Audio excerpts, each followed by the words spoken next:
welcome to the Simply Christian Life.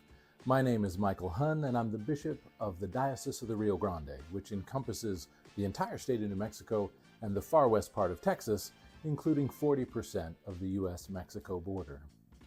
There's been a lot in the news media and online lately about asylum seekers in the United States and those who are currently being deported, having been legally present in the United States under the last administration.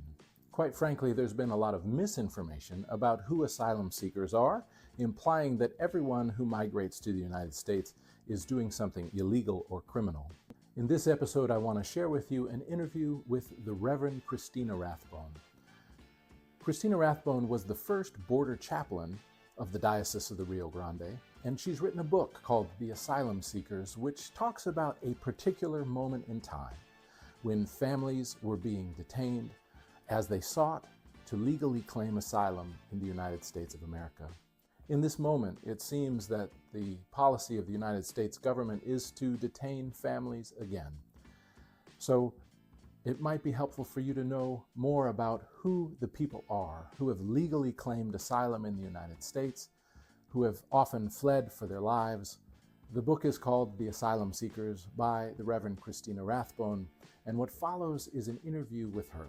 I want to thank Tina Rathbone for her ministry, brief though it was, in the Diocese of the Rio Grande, and I want to thank the Reverend Canon Lee Curtis for conducting this interview.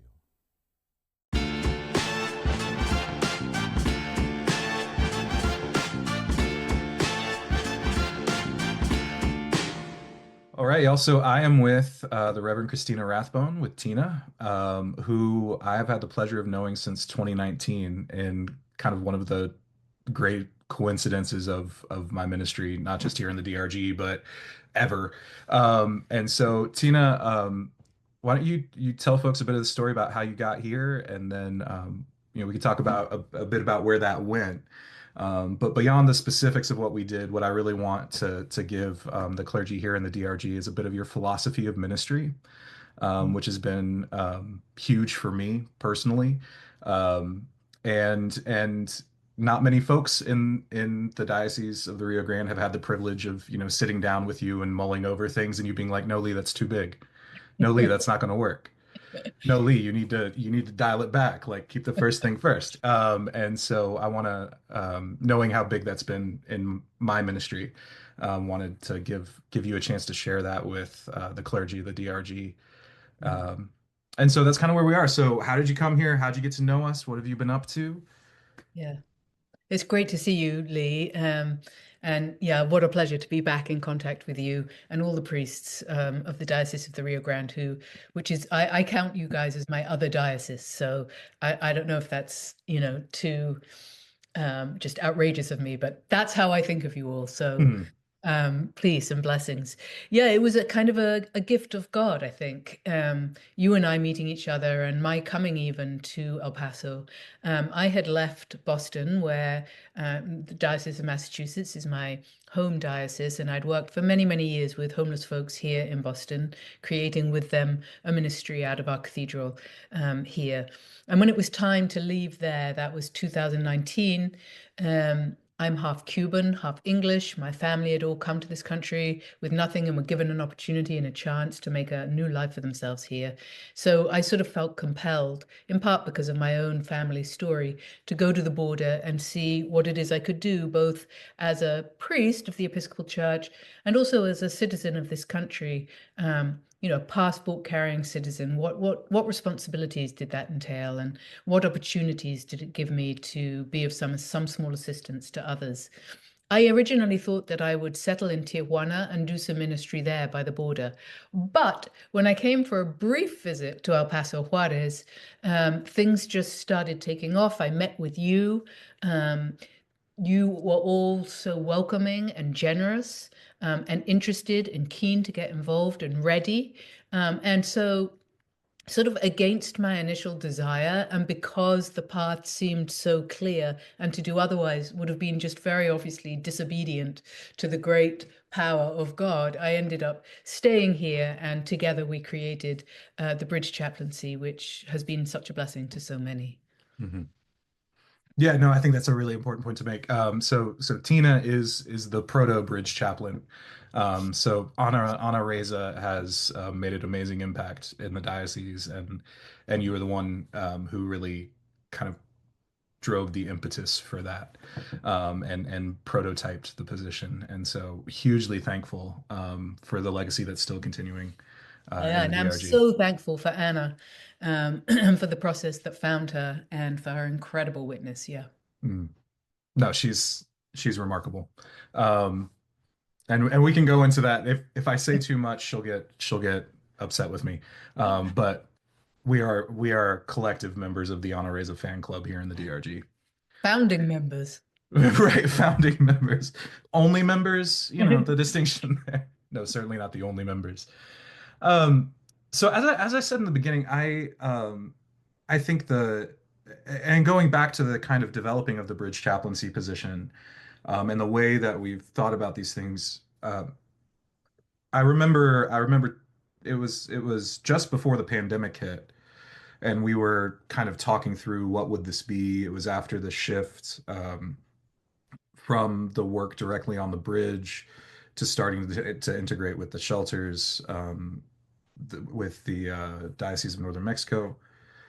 Um, and I remember having these conversations that were just hugely illustrative or illuminating for me, because my impulse at that point was programatize everything, right? Because that's what diocesan employees do. We programatize everything. And I remember again that just like this kind of refrain that you gave back to me of small and real, and avoiding trying to systematize things that are really inherently dependent on relationships, Yeah. rather than systems. And and I have gone to at like kind of throughout the pandemic, I've gone back to that. After the pandemic, as we started settling into the shelter that we had been operating out of St. Christopher's, that was still we had these constant kind of pushes of, can you expand your capacity to 50? Can you expand your capacity to 100? And by that time, it had kind of integrated so far into me that I've been like, no, we're good at 25. We can do 25. Um, but that's a real push, and I know it's not, the ministry that we've done here on the border is an example of that, but I know you've embodied that in different ways. So what I really was hoping for this is especially at this time where Mm, we're facing so many things that seem so big, so much bigger than we are. yeah. How would you describe your idea, your philosophy of kind of your philosophy of ministry, talking about small, real things? What is it? How do you think about it? And then we can go from there. Yeah. Thank you, Lee. What an incredible opportunity. I think it's all based, as all good things are, in Jesus. Hmm. Uh, the Word became flesh and dwelt among us. The Word became flesh. It's so taking all that infinity of the Word and having it be reduced into the extreme finitude of becoming flesh, right? As finite as I am here, someone who's born, who will live, and who will die, and then come to life again in a new way over and over again throughout our lives. So I think for me, that is what is so profound about Christianity, that astonishing statement about the nature of God's love for us all, and of God's self-giving that reduced God's self to the size of a human being and the truth of a human being. And that for me shifts the scale of my desire, because it means that every human being that I'm given to meet, sometimes to help, sometimes to be helped by, is a container of the divine, and therefore contains everything within them. And as you said, that is the ground of all the work that I do. It is always relational between me and my role as a priest, of course, and all that that represents, the whole community of saints, the community of the church, and the person in front of me, and everything that they represent, and their community that they carry with them. With and through that relationship between two people, we find everything. We find the kingdom of heaven. I really do believe that, even and maybe especially in the deepest, darkest, most broken places. So if we're working on the scale of the individual, it means that a tiny thing is actually huge in the way we normally think of it. It's not huge in terms of great, bright, shiny, flashing light successes, but it's huge in terms of the transmission of God's love and the transformation that occurs through that transmission. So yes, altering our sights from the too enormous horizon to the absolute finitude of a real live person in front of me with real live needs and real live gifts. That's where I find my salvation, and that's where I find God. Mhm. And those two things are inevitably linked.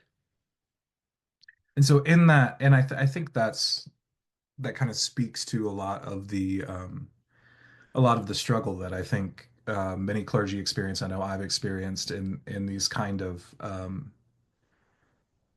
what we have labeled as success. It's a valuing of the kind of the horizon, of the bright and the flashy, um, instead of this kind of even understanding a vestry, a relationship with a vestry is a relationship, is a network of individual relationships and those kind of Absolutely. community pieces that you bring in. And so I guess I know, well, this is also another reason for the conversation that I should bring in now. You've written a book about your time in El Paso and Juarez. And I had the pleasure of being able to read it, and I think I told you it's the first book I've put down in one sitting in years. Um, and there's some pieces in there where you describe this exact phenomenon. I was wondering if you have a piece there that you wouldn't mind sharing Yeah. with us. So this excerpt comes about halfway through the book, and it's taken from when the community of asylum seekers was still living squashed into one block, pressed up against the port of entry in downtown Juarez, about 500 people just living in makeshift tents. And they had organized an incredible system to approach the top of the bridge, which was the dividing line between Mexico and the United States, and to ask for asylum, requests which were turned down and turned down and turned down and turned down, as you very well know, Lee, because you spent a lot of time up there Mhm. accompanying folks asking for that. So this little reading takes place during a dip when no one had been allowed to ask for asylum for an extremely long time.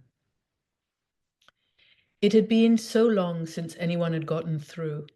8 full days of trying and failing, trying and failing, trying and failing. So a prayer came easily as we approached the bridge again.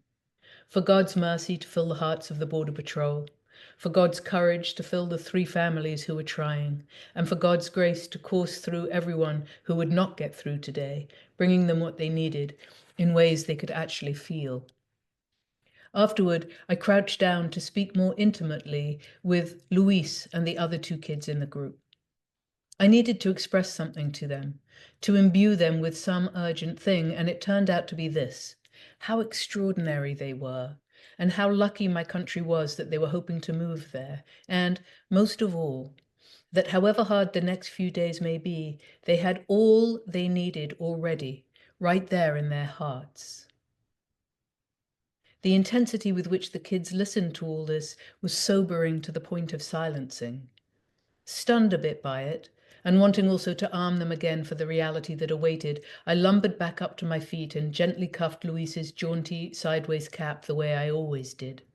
But he just kept looking at me and looking at me until he turned to follow his family, single file, up through the turnstiles and onto the bridge. We were all openly weeping by then, and at least partly because we all needed space to subdue both our hope and our fear, we quickly dispersed. Hoping for a few minutes of solitude, I set off for the black and white coffee shop on Juarez Ave where I'd become a regular. But another little boy, Samuel, far smaller than Luis and without the pizzazz, stopped me as I passed. He'd been trying to speak to me earlier, and I told him then that he needed to wait. So here he was again now, silent in front of me, with his even littler sister and his only just taller mom. I stopped, crouched down again to be at eye level with him, and waited. For a time, the 3 of them just stood there in a straight line, little boy, tiny girl, slightly taller mom. Then Samuel began to tell me what he'd been trying to tell me all afternoon, that his mother was afraid, that she had heard that the kids would be separated from her in detention and that they would be inside for months and months, and it would be freezing, and they'd have nothing to keep themselves warm and not enough to eat. And if either of the children, he or his sister, he said, looking down at his sister for a moment, started even to cry for any reason, or maybe even to squabble, that the guards would come in and beat them and then take them away. Was this true, he asked? This boy, who looked maybe 7, and who was speaking already so lucidly and fluently on behalf of his mother, who was too afraid to speak, even to me. This was what his mother had heard, he repeated. This was what people had told her, that they would be separated, even if they made just one mistake. I can't describe the intense effect this tiny boy speaking like a man on behalf of his terrified mother had on me. He stood so straight, and he spoke so quietly and also so clearly, because it was important what he was saying, he knew, and he might not get another chance, and he didn't want to forget anything. Is it true that me and my sister will be sent to live with strangers, he said. Do you have family over there? I asked. Yes. Then you will all probably go and live with them together. But they live in Orlando, Florida, he anguished, as if it were the real name of hell. I tried to let him know that every kid in the world wanted to go to Orlando, Florida, because that was where Disney World was, but I don't think he'd ever heard of Disney. Mickey Mouse lives there, I said, stupidly, turning to his little sister, and Donald Duck. Does Little Pony live there too? I love Little Pony, his sister said. Yes, Little Pony too, I said, and still the boy stood there, straight and as tall as he could make himself, asking his questions, voicing the fears of his family. I told him then that I was a priest and was therefore not allowed to lie, not ever, and that I had never heard of children being separated from their mother because they cried or squabbled, or of them being beaten. But it was not enough. It was as if Samuel were waiting for something. And then, all of a sudden, I knew what it was. I took off the bracelet I'd been wearing every day, the one Judy back in Boston had given me that read, "Though she be but small, she be fierce." And I wrapped it round his wrist, pressing the metal ends together so they touched around his tiny arm, telling him as I did so what it said. I added that the adults might take it away from him in detention, but that they would have to give it back when he left to go to Orlando, Florida, and that it didn't matter anyway whether he had it or not, because it was true what it said. He was fierce, and he already had everything he needed in his heart. I pointed to his heart then, and then to his sister's heart, and to his mother's heart, and told them that God lived in there. God. And that no one could ever take God away, ever. The intensity between us then must have been palpable, because a silent and creeping group of wide-eyed little kids started to gather around us. So I pointed to each of their hearts too, one by one, and very quietly told each one of them the same. God is in here. God is in here. God is in here. God is in here. Small, real things. Small, real things. This is what I kept trying to remember and to trust. Not big, impressive things, but small, real things are the way to love, with, through, and for the other. Small, not because we can't be bothered, but because we are small ourselves. And because every time we honor this smallness without shutting down, every time we acknowledge our lack of sufficiency and remain willing, even so, to both meet and be met by the other, well, whatever follows will both come from and lead to the realm of abundance some of us call God. And real transformation will happen, only on an infinitesimal scale. This is how small, real things make a small, real difference. And this is important too, Because small, real things are necessarily incarnate, they cannot be faked or sold or even advertised. They can only be sought in the moment and then welcomed. They require nothing flashy, nothing expensive, only a mute and muscularly passive stance, full of willingness and reliability and vulnerability. It isn't that small real things don't sometimes become large real things, because they do. It isn't the smallness that's the point, but the intention. It's as if the act of desiring and then seeking something small liberates us to receive without measure. As if by not aiming for bigness or for success, we somehow become freed from the regular marketplace world in which something is always given in exchange for something else, and enter instead a realm where giving and receiving become the same thing. Here are a couple of sentences by Sandra Cisneros, which cheered me up one dark night in El Paso, because they say more or less the same thing, only more simply. I don't know anything, she writes, but I know this. Whatever is done with love, in the name of others, without self-gain, whatever is done with the heart, on behalf of someone or something, whatever work we make with complete humility will always come out beautifully, and something more valuable than fame or money will come.